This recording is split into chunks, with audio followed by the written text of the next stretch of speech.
June 14, 1941. For 37 hours. North Atlantic, 300 miles west of Ireland. The sea is flat but restless. A dull sheet of hammered steel under a colorless dawn. A lone merchant steamer plows forward at 8 knots. Her funnel coughing black smoke into the wind. Rust streaks run down her hull.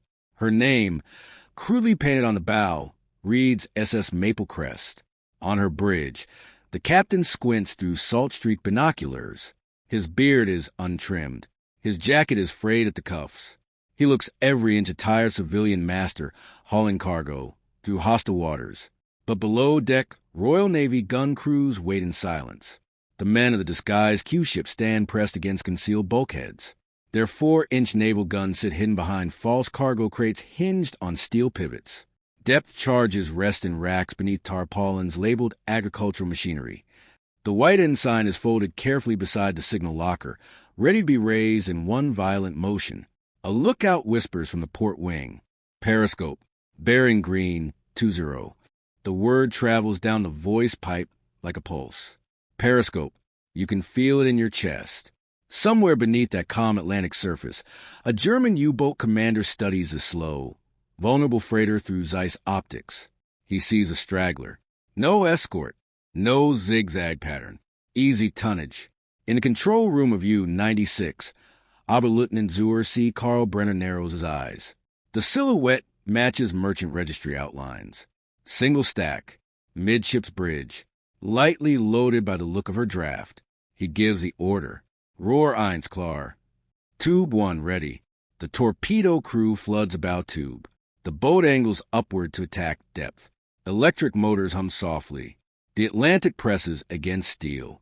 On Maple Crest, the acting captain, Lieutenant Commander Hugh Ashford of the Royal Navy, lowers his binoculars. He has seen nothing, but he knows. They always fire from patience. The ship maintains speed. No evasive turn. No alarm bell. A deckhand stumbles convincingly across the foredeck, kicking a loose coil of rope. Another man leans over the rail and pretends to retch. They are theater performers on the largest stage in the world.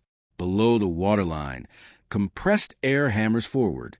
The torpedo leaves the tube with a violent shudder, its wake slicing toward the freighter in a straight, lethal line. 30 seconds. On the Q-ship's hidden gunnery deck, Petty Officer Mills grips the firing lanyard. Sweat beads down his temple. He cannot see the torpedo. He must wait for impact. That is the rule. They must look wounded, helpless. 20 seconds. Brenner tracks the run through his periscope. Perfect alignment. He almost feels sorry for them. Almost. 10 seconds. Then the sea erupts. The torpedo slams into Maple Crest port bow in a thunderclap of water and steel. A controlled explosion charge detonates simultaneously inside the forward hold, rigged precisely for this moment. Planking splinters. Smoke billows. The freighter lifts dramatically. Men scream on deck. One leaps into the water. Another waves frantically. Ashford shouts orders in perfect civilian panic. Abandon ship. Abandon ship. Lifeboats are lowered. Slow. Chaotic. Convincing. Through the periscope, Brenner watches debris scatter. He sees men scrambling. The ship is dying. He smiles. Surface, he orders calmly. We finish with the deck gun. Compressed air roars. The U-boat rises. And that is the moment the performance ends. On Maple Crest, Ashford's expression hardens. The list stabilizes. The smoke clears just enough. He waits until the gray shape of the submarine's conning tower breaks the surface less than 1,000 meters away. Stand by. German sailors spill onto their deck, hauling the 88mm gun into position. They are exposed, relaxed, confident. Ashford raises his arm. White ensign. Up. The British naval flag snaps into the wind. False panels crash down. Crates split open on hinges. The 4-inch guns swing into the light. Brenner's smile disappears. Alarm. Tauchen. Dive. Dive. But the Atlantic is suddenly alive with muzzle flashes, and the Hunter has surfaced into a trap. The first British shell lands short, throwing a column of white water across U-90's excess bow. The second does not miss. It slams into the conning tower with metallic crack that echoes across the Atlantic. Steel fragments whip through the exposed bridge crew. One sailor collapses instantly. Another clutches his face and falls backward into the sea. On the disguised freighter, the transformation is complete. The terrified merchant vessel is gone. In its place stands a Royal Navy warship stripped bare, guns running hot. Commence rapid fire. Ashford shouts. The 4-inch crews work like machinery. Shell, ram, close, fire. The recoil punches into shoulders and ribs. Cordite smoke thickens the air. Brass casings clatter across the deck. Across the narrowing gap, Brenner fights to regain control. Crash dive, flood all main ballast tanks. But the submarine is still too high in the water. The bow begins to dip, yet the stern lags behind, leaving the pressure hull grotesquely exposed. Another British shell tears into the deck gun platform. The 88mm cannon flips sideways, useless. A loader is thrown against the casing, unmoving. You can feel the panic shift. It moves like electricity from man to man. The Atlantic is no longer silent. It is a hammering arena. Ashford tracks the target with deliberate calm. He knows the mathematics of survival. A U-boat must dive to live. He must not let it. Target the waterline. The next salvo walks directly onto the submarine's hull. One shell punches through near the forward casing, detonating internally. Smoke belches from a fresh wound in the steel skin. Below, deck inside you, 96 red lights flicker. Gauges jump violently. Seawater sprays from ruptured seams. A machinist screams as shrapnel slices his arm. Another crewman wrestles a flooding valve shut with bleeding hands. Pressure dropping, someone shouts. Brenner stares at the depth indicator. They are not diving. They are sinking wrong. Outside, the Q-ship closes distance. 800 meters. 600. Petty Officer Mills adjusts elevation and squeezes again. The shell hits squarely against the conning tower base. The periscope shears off in a spray of sparks and metal. Now the submarine is blind. For a moment that stretches like wire, Brenner considers surrender. Surface fully. Raise a white flag. Save whoever remains. But doctrine screams louder than reason. Continue dive. The bow slips beneath the surface at last, dragging the wounded vessel downward. British gunners keep firing until only the swirl of water remains. Ashford lowers his binoculars slowly. Depth charges. Pattern 1. Deck crews roll the canisters overboard. They splash, then vanish. Seconds later the sea convulses. One explosion, then another, then a third, deeper, heavier. The shock waves punch through hull plates already cracked. Inside you, 96, lights fail completely. Darkness swallows the control room. Men grope blindly. Water floods past ankles, then knees. Brenner grips the attack periscope column, now bent and useless. The boat tilts steeply downward. Instruments tear from mountings. A final depth charge detonates almost directly beneath the keel. The Atlantic swallows the sound. On the surface, debris begins to rise. A section of casing. Splintered wood from the shattered deck gun. A life ring painted with black German lettering. Ashford watches in silence. He does not celebrate. He has seen too much for that. Cease fire. The guns fall quiet. Smoke drifts away on the wind. The Q-ship crew stands among wreckage in hot metal, breathing hard. They were bait. They were prey. And now the ocean is calm again. But victory feels uneasy. Because for every submarine lured into such a trap, dozens more remain unseen. Far below you, 96 descends into cold darkness, her steel groaning under impossible pressure. And somewhere beyond the horizon, another Wolfpack commander studies shipping routes, unaware that the next harmless silhouette he stalks might also carry hidden guns and a folded white ensign. The Atlantic has become a stage of illusions, and the war of deception is only beginning. July 3rd, 1941, 22:10 hours. Weston approaches command, Liverpool. Rain lashes the blackout-darkened windows of Derby House. Inside the operations room, cigarette smoke hangs beneath low lamps as plotting officers move colored markers across a vast Atlantic chart. Convoys, sightings, Sinkings. Each tiny flag represents steel, cargo, men. Commander Roger, when studies the board in silence, reports from Q ships have begun to circulate. Successes, yes, but also losses. Merchant silhouettes that were not traps. Real crews, real torpedoes.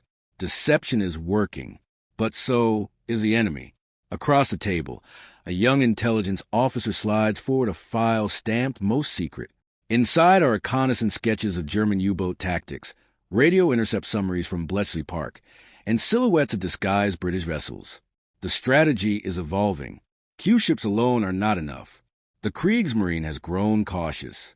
U-boat captains now prefer night attacks, firing from periscope depth, avoiding the surface gun duel entirely. They have learned. So the British adapt again. In a Clyde shipyard under arc lamps and hammer sparks, a different kind of vessel takes shape. She looks ungainly, almost absurd. Her lines resemble a coastal tramp steamer, but beneath false bulwarks and wooden decking lies reinforced framing for hidden armament. Compartments are constructed with collapsible screens. Cargo hatches conceal naval crews. She is designed to lie. Dock workers paint her hull with streaks of artificial rust. Her name is stenciled in uneven letters. Her registry forged. Her story fabricated. But deception now extends beyond ships. In the Mediterranean, entire destroyers are being refitted with dummy cargo cranes and false superstructures. Gun barrels are masked with wooden facades. Silhouettes are altered with canvas and timber to confuse distant optics. From 5 miles out, a warship becomes a freighter. Psychology becomes a weapon. You must understand the mindset of a U-boat commander. Alone in the Atlantic, weeks from port, batteries draining, food rotting in humid compartments, hunted by escorts and aircraft, he searches desperately for vulnerable prey. A lone merchantman offers relief. Success. That expectation is a trap. August 12, 1941, 1:03 hours. Bay of Biscay. A second disguised vessel drifts under starlight. Her engines idle low. She appears separated from convoy lanes. A perfect target. Below the surface, U-203 tracks her. Captain Lieutenant Rolf Mutzelberg adjusts his attack bearing. He has heard rumors of British decoys, but rumors are smoke. Tonnage is tangible. He orders a surface approach under cover of darkness. The submarine breaks water silently. Diesel engines engage. The 88mm deck gun crew readies ammunition. On the disguised ship, a Royal Navy lieutenant listens to the sound of approaching engines carried faintly across water. He does not move. His men wait behind thin walls, sweating in humid holds. The distance closes. Mutzelberg signals by lamp, demanding the merchant halt. The ship appears confused. A lantern flickers. No immediate response. He smiles at the hesitation. Then the trap detonates in light. Searchlights snap on, blinding white beams pinning the submarine in place. Panels collapse. Naval guns emerge from beneath canvas. The first salvo smashes across U-203's deck before a gun can elevate. The Atlantic flashes with artillery fire. But this time, the German commander reacts faster. He orders immediate dive, engines full astern. The submarine slips beneath the surface just as shells begin walking toward her stern. Depth charges follow, but the ocean swallows her in darkness. She escapes, damaged, furious, and now the rumor hardens into certainty. British ships are not what they seem. Back in Liverpool, intelligence officers note the pattern. U-boats are becoming more cautious. Surface engagements decline. Torpedoes are fired from safer distances. The psychological advantage is slipping, yet the British push further. They experiment with false islands made of anchor hulks. They deploy dummy convoys broadcast on radio frequencies meant to be intercepted. They even discuss inflatable superstructures to alter radar profiles. War has become performance art conducted with explosives. And beneath it all, the Atlantic continues to claim lives from both hunter and hunted. The deception buys time. It disrupts wolfpack cohesion. It sows doubt in the minds of German commanders. But it also escalates the conflict into something more unpredictable. Because when both sides begin to distrust what they see, hesitation becomes fatal. In the coming months, that hesitation will cost ships, real ones. And somewhere in a German naval briefing room, a new directive is being drafted. No more surface mercy. No more warnings. Only silent torpedoes in the dark. September 17th, 1941. 23:48 hours. North Atlantic, west of Rockall. Wind tears across the convoy lanes, flattening waves into streaks of white under a moonless sky. Rain needles the ocean surface. Visibility is measured in yards. Perfect conditions for killing. Convoy HX. 156 crawls eastward in staggered columns. 37 merchant ships pushing through black water under strict radio silence. Destroyers patrol the perimeter, their Aztec pings probing the depths. On the outer screen, HMS Vanek cuts through the swell at 15 knots. Her bridge windows rattle, with each impact against the sea. Contact lost, the Aztec operator reports. Moments later, the convoy explodes into chaos. A torpedo slams into the tanker British Confidence, tearing open her flank. Flame erupts instantly. Fuel ignites across the water in a spreading inferno. Men leap from decks into burning sea. No warning. No surface challenge. The new doctrine is merciless. Beneath the convoy, U-552 glides away at depth, electric motors whispering. Captain Lieutenant Eric Topp does not surface to inspect his work. He does not risk deck gun combat. He has learned from Q-ship encounters. Merchant silhouettes lie. Through periscope optics, he saw only columns of targets. He fired a spread and withdrew. On the bridge of Vanek, the captain barks orders. Hard to port. Bring us alongside that tanker. Depth charges roll overboard in retaliation, thundering into the Black Sea. But the U-boat has already shifted position. The Atlantic burns. This is the cost of deception. The Q-ship strategy forced the Kriegsmarine into darker methods. Surface chivalry dies. Torpedoes become first and final contact. Weeks later, in the Admiralty War Room, the assessment is grim. Q-ships achieve tactical victories, but strategic consequences ripple outward. German captains now attack without hesitation, without surfacing. Survivors are fewer. Yet British planners are unwilling to abandon deception. They evolve again. Camouflage becomes structural. Entire corvettes of the Flower class are modified to mimic merchant profiles at distance. Masts are altered. Deck houses reconfigured. Even paint schemes are adjusted to distort range estimation. In Belfast shipyards, workers bowl false plating over recognizable silhouettes. A destroyer becomes a tramp steamer in outline. A patrol craft resembles a collier. Psychological warfare shifts from ambush to misdirection. October 2nd, 1941. 2:16 hours. Mid-Atlantic Gap.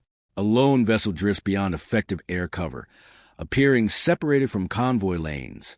Her lights are dimmed improperly, deliberately sloppy. Below U-boat 82 tracks her cautiously. Captain Lieutenant Siegfried Rollman hesitates. He has read the reports. British Q-ships hide guns, but this vessel moves awkwardly, too slow for escort duty. Her funnel belches uneven smoke. She seems wounded. He circles at depth, studying through periscope. The silhouette suggests vulnerability. No visible armament. No escort signals detected. He debates surfacing for a finishing strike. Deck gun ammunition is precious, but torpedoes are more so. Finally, he decides on a compromise. One torpedo. From range. The weapon leaves the tube and streaks forward. On the disguised British corvette, the captain senses a shift in water moments before impact. Action stations. The torpedo hits aft, but the reinforced hull absorbs catastrophic damage. Control flooding compartments seal automatically. The vessel staggers but does not die.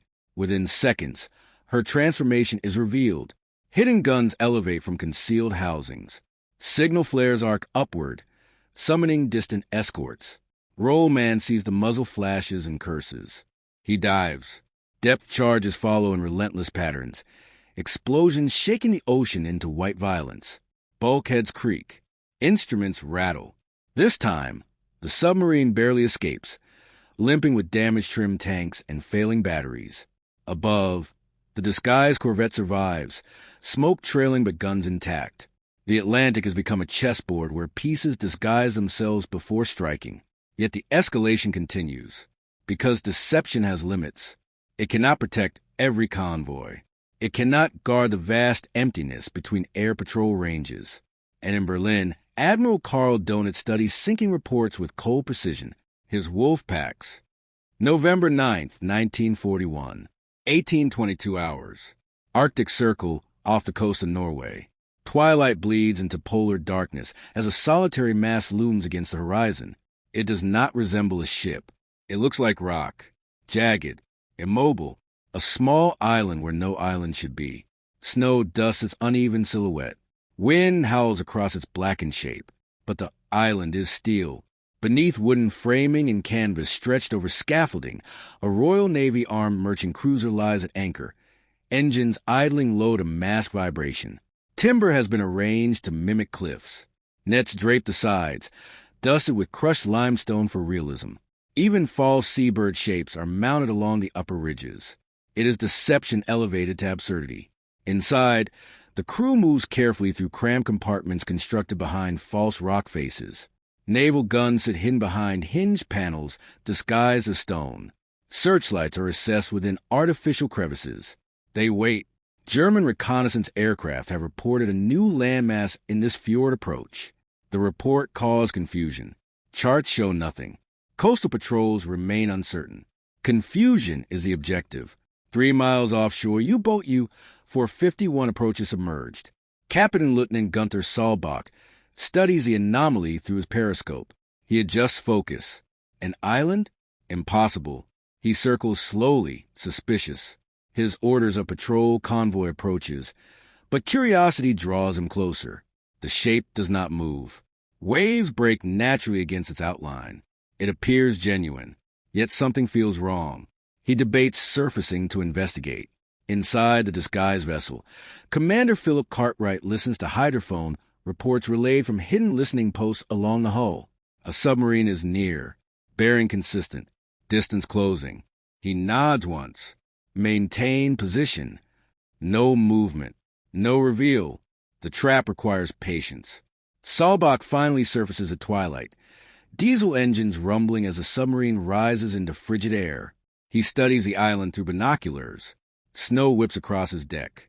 He sees no masts, no smoke, no sign of human activity.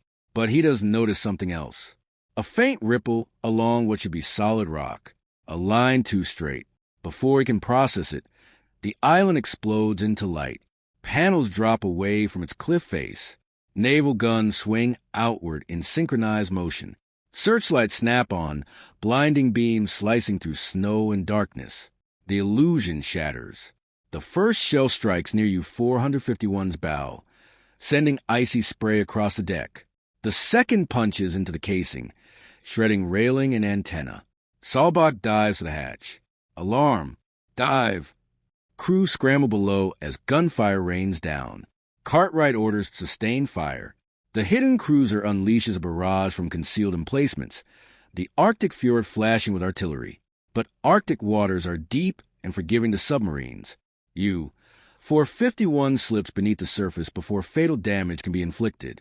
Depth charges follow, detonating beneath ice-choked waves. Shock waves ripple through the fjord, cracking surface flows. Inside the submarine, gauges flicker. Damage reports come in. Minor flooding. Structural stress, but intact. Saalbach clenches his jaw. The British are building illusions from geography itself. He withdraws into deeper water. On the floating island, Cartwright lowers his binoculars slowly. The deception worked, but the kill was incomplete. Still, the message is clear. Now, even coastlines cannot be trusted.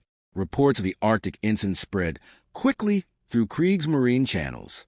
Rumors of camouflage warships disguised as islands unsettle commanders. Patrol patterns adjust. Reconnaissance becomes hesitant. The psychological terrain shifts again. Yet such elaborate disguises require enormous effort, resources, time, skilled carpentry, and careful staging. They cannot be everywhere. And the Atlantic remains vast beyond imagination. In London, Planners review outcomes with sober calculation. Deception forces the enemy to question every target. That hesitation disrupts wolf-pack coordination. It buys convoys precious minutes. But it also invites escalation, because German commanders are not fools. They adapt, and in a U-boat pen in St. Nazaire, engineers are testing improved torpedoes with magnetic pistols designed to detonate beneath a ship's keel. A weapon that does not require surface confirmation. A weapon that ignores disguise entirely. The next phase will not rely on what can. December 18, 1941. 3:12 hours. Mid-Atlantic gap. The sea is invisible. Sky and water merge into absolute black. Only the phosphorescent wake of a convoy reveals movement. Ghostly green lines trailing behind 30 merchant hulls, pushing east. Below them, unseen U-boat U-751 glides in silence. Captain Lieutenant Gerhard Beigel studies the convoy's rhythm through hydrophone pulses. He does not need periscope confirmation. The new magnetic pistols will do the work. One detonation beneath the keel will snap a hull like dry timber. No need to surface. No need to identify silhouette. Above, one vessel lags, slightly behind the formation. She appears ordinary, rust-streaked, modest tonnage. Her name painted carelessly across her bow. But she is not ordinary. Hidden within her holds are reinforced bulkheads, shock-absorbing frames, and compartmentalized flooding systems. She is a modified decoy corvette disguised as a merchant tramp, engineered to survive what would kill a true freighter. Her captain knows they're being stalked. He can feel it in the slight tremor of sonar contact lost and regained. Below, Beigel gives the order. Fire 1. Compressed air hisses. The torpedo departs, running deeper than earlier models, guided by magnetic trigger. It passes beneath the vessel's hull. For one suspended second, nothing happens. Then the ocean detonates. The explosion erupts directly under the ship's keel, lifting the entire hull from the water in a violent arc. Steel groans. Rivets shear. Deck planking splits with a crack like thunder. Crew are thrown from their feet. Lights shatter. Steam bursts from ruptured pipes. But the ship does not break. The reinforced spine absorbs catastrophic stress. Control flooding compartments seal automatically. Damage teams rush into motion, sealing bulkheads, counter-flooding to maintain trim. The vessel lifts heavily but remains afloat. Above, escort destroyers react instantly. Aztec pings slam into the depths. Beigel hears it. The sound that means he has been detected. He orders evasive maneuvers, diving deeper. On the surface, the disguised decoy ship drops signal flares. Hidden guns rotate outward from behind false plating. Her transformation is subtle this time, less theatrical than earlier Q ships. She is built to survive the unseen. Depth charges cascade from escorts in expanding patterns. The sea convulses. Shock waves hammer U-751's hull. Interior lights flicker violently. Gauges spin erratically. One explosion detonates dangerously close to the stern. Batteries rupture. Chlorine gas begins seeping into compartments. Crew scramble for respirators. Beigel fights to maintain control as the submarine tilts steeply. Pumps strain against flooding. Above, the decoy ship steadies herself. Damage reports confirm structural survival. Casualties, but manageable. The trap has evolved again. The Germans believed magnetic torpedoes would nullify disguise. They underestimated reinforcement and engineering foresight. But the cost is high. The decoy ship's hull is twisted. She cannot maintain convoy speed. She must withdraw under escort, vulnerable during retreat. Beigel seizes the opportunity. Despite damage, he maneuvers toward periscope depth for a second strike. He sees a wounded ship limping away from formation. Alone, he loads his final torpedo. Above, the decoy captain senses pursuit. He orders maximum speed, though engines strain dangerously. You can feel the tension stretch like wire ready to snap. Below, Beigel fires. The second torpedo runs true.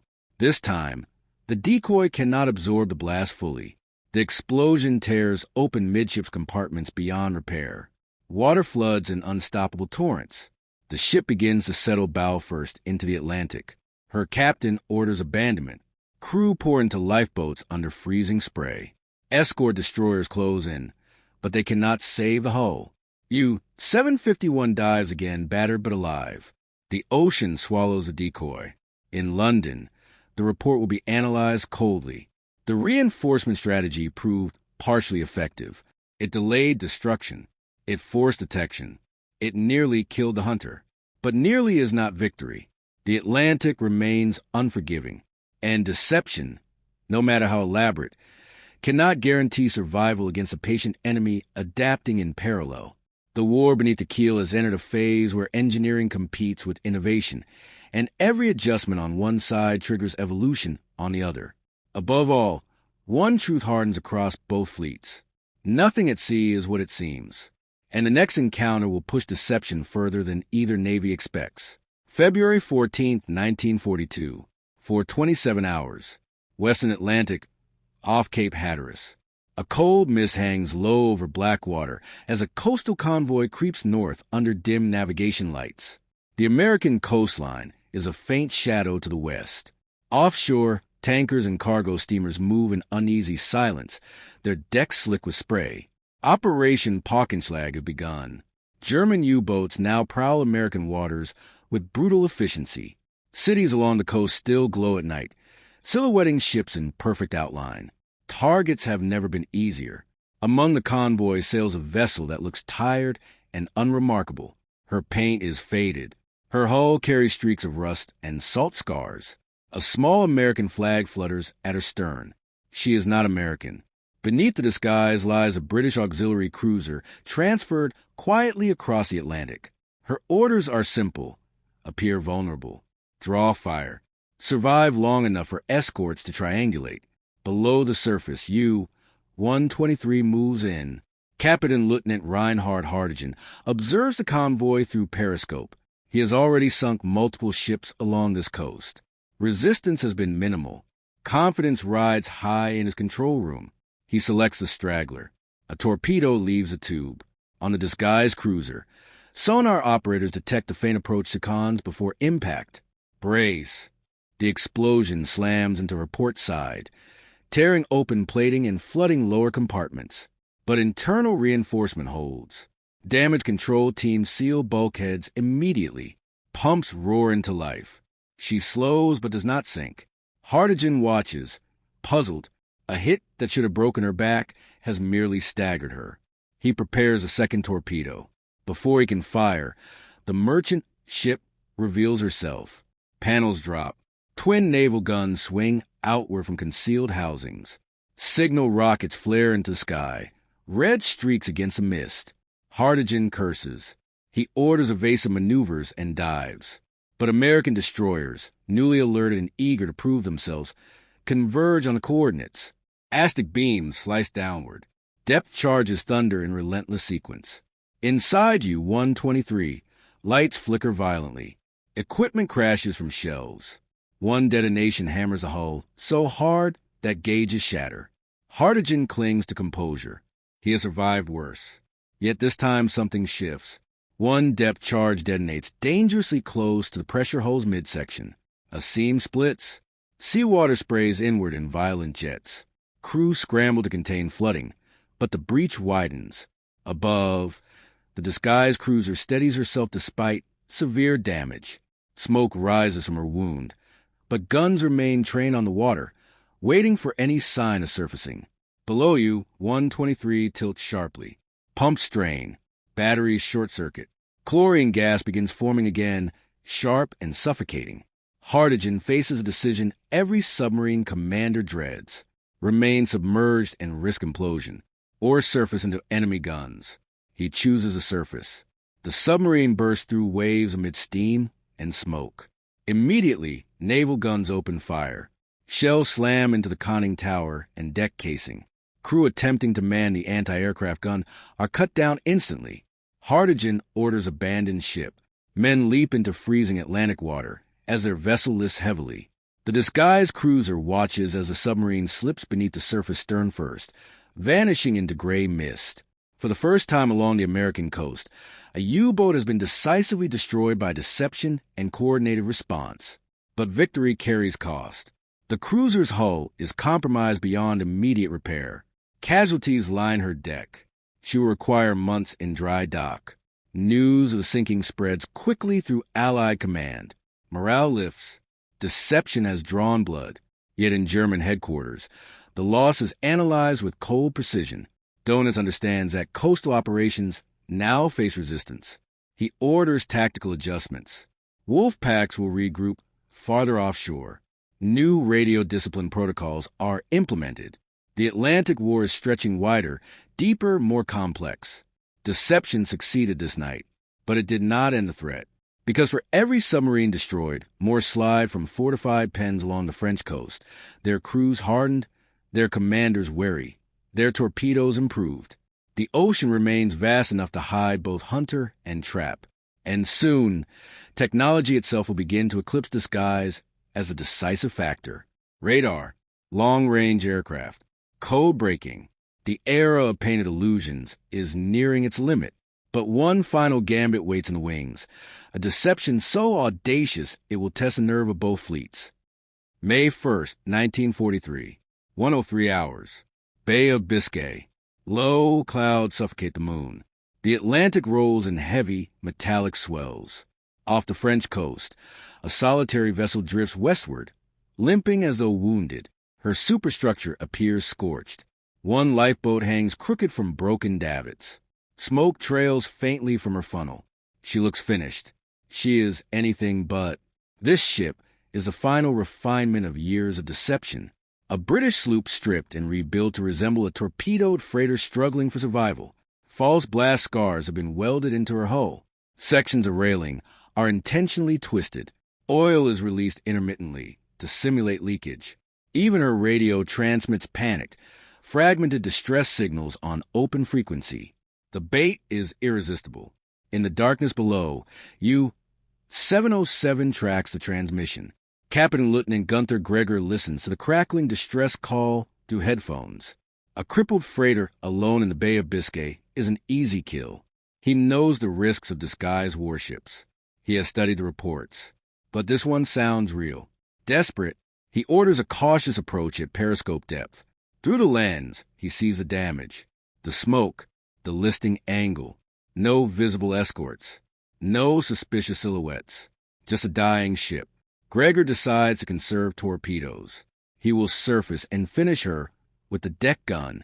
Ammunition is cheaper than compressed air and steel. U-707 breaks the surface 3,000 meters away. Diesel engines rumble as she advances. On the disguised sloop, Commander Harold Pierce stands motionless on the hidden bridge, watching through a narrow slit behind false plating. Radar operators below whisper confirmations. The submarine has surfaced, exactly as intended. Hold, Pierce murmurs. The U-boat closes to 2,000 meters. Her deck gun crew moves into position, confident in open water. The wounded freighter drifts helplessly. 1,000 meters. Gregor orders the first shell. It lands short, splashing harmlessly. He adjusts range. 800 meters. The second shell strikes the sloop's false damage plating, tearing away a portion of stage wreckage. It looks convincing. Smoke increases as planned charges ignite to enhance the illusion. Gregor smiles faintly. Easy prey. 600 meters. Now, Pierce says quietly. The transformation is instantaneous. False hull panels drop outward, crashing into the sea. Concealed 4-inch guns rotate into firing position. Radar-guided targeting locks onto the exposed submarine. Searchlights ignite in blinding white arcs. The first British salvo strikes U-707's deck gun directly, obliterating the crew in a burst of steel and flame. The second smashes into the conning tower. Gregor staggers as shrapnel tears through the bridge. Dive! Dive! He shouts. But at this range, reaction time is fatal. Additional shells rip across the casing, puncturing ballast tanks before submergence can begin. The submarine lifts sharply. Water floods uncontrollably through ruptured compartments. Pierce orders continuous fire. The Bay of Biscay flashes with artillery as the illusion burns away entirely. Within minutes, U-707 rolls onto her side. Crews scramble across a tilting deck slick with blood and seawater. Some leap into the Atlantic. Others disappear below as the hull angles steeply downward. The submarine slips beneath the surface stern first, leaving only debris and oil swirling in cold darkness. Silence returns. On the British sloop, guns lower slowly. Smoke clears to reveal her true silhouette against the dim horizon. Crew move efficiently, scanning for survivors. There is no celebration, only exhausted acknowledgement. This is likely the last of its kind. By 1943, the balance in the Atlantic is shifting decisively. Allied radar now sweeps vast stretches of ocean. Long-range Liberator bombers patrol once unreachable gaps. Enigma code-breaking provides convoy rerouting intelligence. Technology has overtaken painted disguise. Deception forced hesitation. It created caution in submarine commanders. It bought time when time was scarce. But now the tide turns to information dominance and air superiority. Pierce looks across the dark water where the submarine vanished. He understands the chapter closing beneath him, the floating islands, the false merchantmen, the staged distress calls. Each illusion shaped the psychology of a brutal campaign. Each forced the enemy to question what they saw. And in war, doubt is as lethal as steel. The Atlantic remains vast, indifferent, swallowing both hunter and hunted alike. But on this night, beneath low clouds and fading smoke, one truth stands clear. The Nazis hunted a destroyer. What they found was a trap crafted from patience, steel, and the art of illusion.